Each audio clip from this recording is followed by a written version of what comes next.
ugu dambeyn dowladda Somaliland waxay guul siyaasadeed ka gaadhay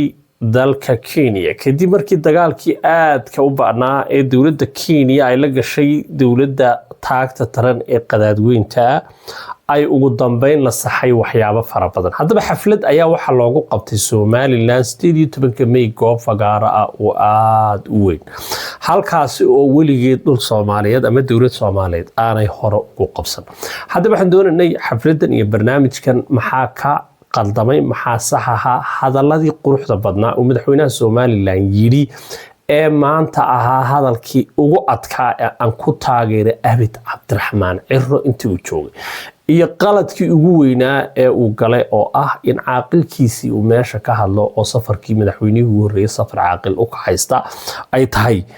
iyo cidii ka dadaashay barnaamijkan ayaan doonaynaa marka hore hadalkii Cabdiraxmaan Cirro ila yara dhageyso. waxyaabo badan oo surprising ah way soo socdaan ee Soomaalidu iyo hadhow yaabay waxaan u sheegayaa oo dadka ku mashquulsan arrimaha Somaliland hawlihiina qabsada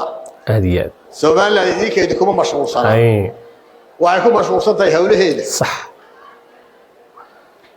hawlaheedana way wadanaysaa hawlaheedana ma joojin kartaan kuwiina ka adkaada kiis qaran nabadiina ka adkaada midnimadiina ka adkaada maamul goboleedyadiina ka adkaada inay noqono ummad si dhinac taala aadiya inay noqono ummad is dhinac taala. haddaba hadalkaasi iyo hadal kale oo ah eeg in uu yiri madaxweynaha jamhuuriyadda Soomaaliya anagu idinku mashquulsanin idinkuna hadalkaas koow hadalka labaad oo noqday anagu hadaanu nahay maanta Nairobi waxaan u nimid yani uma naaniman dawarsi iyo gacan horsiis iyo in wax la nasiyo laakiin waxaan u nimid iskaashi iyo waxyaabahaas aan u joogsana yani in uu hanka dowladda Soomaaliland kor ka dhigay runtii labadaaba ileen kare allay taqaanaay anigu waan ku taageersanahay. haddaba maxaa keenay inuu maanta hadalka adag madaxweynaha jamhuuriyadda Somaliland yiraahdo oo ahaa hadalkii aanu ka doonaynay markuu madaxweynuhu mucaaridka ahaa iyo markuu uu muxaafid ahaaba because of qarannimada jamhuuriyadda Somaliland waa inay noqotaa mid aad ku adag tahay oo dadka aad isaysaan ee cadawga jamhuuriyadda Somaliland aad ugu jawaabto si adag. markaas ayaa haddaba dadka reer Somaliland iyagoo midaysan ay wada oranayaan dib aan ugu yara noqdo xiliyadii uu inta badan madaxweynaha jamhuuriyadda Somaliland ee hadda Cabdiraxmaan Cirro ahaa mucaaradka marnaba may dhicin in uu si adag ugu jawaabo dowladda Soomaaliya ee waxa dhici jirtay inuu wuxuu doonay iska yiraahdo inuu taageero inuu halkan inay hadalo in mar walba cadawga jamhuuriyadda Somaliland u soo raacaan laakiinse mucaafadka hadda jooga uma soo raacay because of waa toosin iyo tilmaam. shalay toolaha daba markii ay lahaayeen mucaaradku madaxweyne degdeg baad ku tagtay wasaaraddaadii arrimaha dibadda meeday safarka maan la qorshayn waa sidee waxaan dhacay dee sixid bay ahaydee may ahayn in cadawga Somaliland la soo raaco ee waxay ahayd cadawga maxaad inoogu jabinaysaa maxaa meel aanad hubin inoo isku kentuurasa. haddaba yaa saxay waxaan markii madaxweynaha Somaliland uu tagay carqaladani ku furantay niman fara badan oo daarooda meesha sii joogay oo ah reerka daaroodku maadaama uu yahay Kenya reerka ugu awoodda badan deegaan ahaan degan marka Soomaalida laga reebo reerka la yiraahdo Garaha oo number 1. okay haddaba markii ay meeshii tageen waxa joogay niman fara badan waxa joogay nimankii adowgeydii Somaliland inta necba Faarax Macalin baa joogay waxa joogay maaragtay Cabsaa Khaliif baa tagay niman fara badan baa tagay ilaa in Cagjar baa tagay arrimaha la qorsheeyay waxa looga dhigay Cabdiraxmaan Cirro in uu halkan wada hadlaan waxyaabo yar oo hoose Kenya iska tagaan xaflad yarna jaro Soomaaliya oo dhan baa ku kacday Soomaaliya waraaqa dirtay hawlay tagay cirkaas ay dhala tagay Kenya 9 warqadood bay soo saartay Kenya maxaa markaartay meesha waxa kale oo dagaalka ku jiray dowladda Shiinaha iyo dowlado kale oo rabay in Somaliland dhulka la jaro yaa dagaalka galay markaa Mareykan Sweden Norway wadamadii dimuqraadiga halkan ilaa Taiwan ayaa dagaal aad u adag galay oo Somaliland qadiyadeeda lama barbardhigi karo Soomaaliya lama hoosgeyn karo Kenya kada Kenya tii ka yaaban ayaa waxa jiray haddaba niman aad iyo aad u safaarad kasta iyo meel kasta iyo dowladda garaacay oo xildhibaanada beesha Garre nimankaasi waa rijaalo waa nimanka wafdiga iyo ceebtii maanta ka badbaadiyay nimanka halkaa joogay reer Sheekh Saxaaq waxba yaan kala reebin aad iyo aad bay u dadaaleen ganacsato siyaasiyiin reer kaste la isma kala saarin lama oran anagu Subeera walbaanahay anagu Garxajis baanahay anagu cidii laga shaqsan la islaamana dawladda mucaaradka baga Subeer awal ee bartaa taagneedba ugu horeysay dagaalka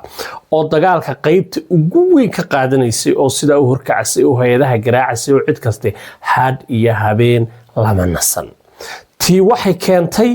in dawladdii yareed ee fadhiidka ahayd dhulka lala jaro maxaa qaldamay markii uu horeysay waxa qaldamay in oo iska yiri waftigii Cabdiraxmaan Cirre iyo waa nimanka nabad bay saawla cararaan ma ogtay meel dagaal joogo oo la isku tureyno fajisaal isku laqnaa ay halka iska yiraahdeen nimanka daarood ee bartaa jooga Cabdirasaaq Khaliif iyo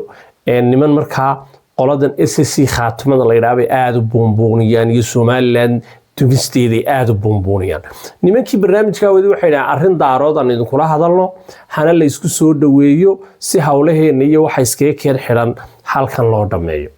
nimankii cod bay u qaadeen waxay yiraahdeen kow aynu codayno ma la kulana mise lama kulano waxayna u arkeen nin jabay oo dawladdii Kenya hoosta dhigtay oo halkaasi oo safaaradii loo diiday oo Kenya burburi waxa lagu yiri firdhiyaan ku ballamin annaga firdhiyaan noo matala wixii siyaasade heerka isaga oo maray waftigu ayay dadkii reer Somaliland dhaqaaqeen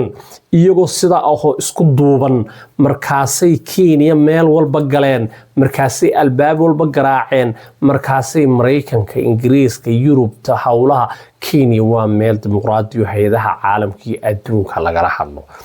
jiqba lagu siiyay nimankii Kenya way yaabeen markaasay albaabada balaqeen markaasay yiraahdeen Somaliland ay raali ahaada markaasay yiraahdeen xafladiina qabsada markaasay ogolaadeen safaaradiin la furo laakiin markii hore dawladda yar ee Soomaaliya hawada ay nala tagtay siyaasad xumadii degdegii wasaaradii arrimaha dibadda oo shaqeyneen fudaydkii jaamac gaabushkii meesha calaanayay dawlad dawladda caaqilada wadata maxaa qaldamay waxyaabaha caadka oo cajiibka waxa kamid ah in meeshii jaamac gaabushiyo maaragtay ganacsata iyo niman qaadka Kenya doonayeen halkan la keeno qandaraas qaadanaya iyo niman waxba saa isku yaaciyo dawladda gabigeedii oo boorsa lagu sitay عقل شامبير بقى كم يدرج ماشي تشوجي أو كهل لين تصفارة تسأل سويس تجيل مدحوينه يجان إلى الشنية مدحوينه سومال لأنه وحنقد مدحوينه وجوه الرجي عاقل أولي هي وكحست وفتي ثاني عبد الرحمن تور الله ونحرس إن عقال الله ونحرس أحمد سيلاي الله ونحرس طاهر ريال هذا الكيس دا مصبيح ما يدعين مدحوينه وجوه الرئيسي وفتي تبدأ وتجي عاقل كيس وكحستا ولي سبيكر حفلة كان نقول كهلنا تاسنا والريكورد وحنو لنا مدحوين سي أنا عيبك ونوقو بدل سي أنا مشكلة هاي وحنو دعين كدابانو لنا أو كوصان نقو أو سياسة عدي إهلك وهيدو دا أو أدا بليس من فضلك مدحوين وحادو ديسا dadka siyaasadda arrimaha dibadda sheela diblomaasiyadda yaqaana waxaan fahansan meesheeda dhiga marka waxaan leeyahay aad iyo aad waxaan ugu mahadcelinaa xildhibaanada beesha dir ee bartaa joogay garre uu hogaaminaya oo dirnimo ku dagaalamay dadka halkaas juuga ee isaaqa ee bartaa degan ee dawlad ku jirta ee ganacsato ku jira ee dhaqaajiye baasha dad ee reer Sheekh Saxaaq bartaa joogay dawladaha saaxiibka Somaliland la ee dimuqraadiga ee ka qoostay violent state-ka meesha la yiraahdo Soomaaliya aad iyo aad baan ugu bogaadinay waxaan leenahay ugu dambeyn waftiga Jamhuuriyadda Soomaaliya madaxweynaha Jamhuuriyadda Somaliland marka dambe tagay sameel wasaaradda arrimaha dibadda oo habaysan ka sii shisho waxa qalad madaxweyne wasiirkaagii arrimaha dibadda oo ku maqan Mareykan in aad Nairobi iska tagto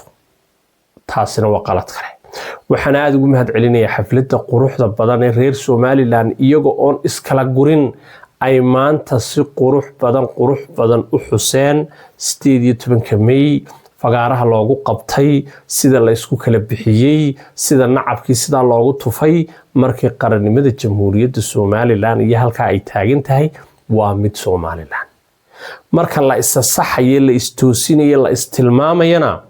waa mid la iskaga turi maayo xaafid iyo mucaarid baa la yimid madaxweynaha waa la tilmaamayaa ha ka ooyina adkaysta reer wadaniyo barnaamijka sheer garee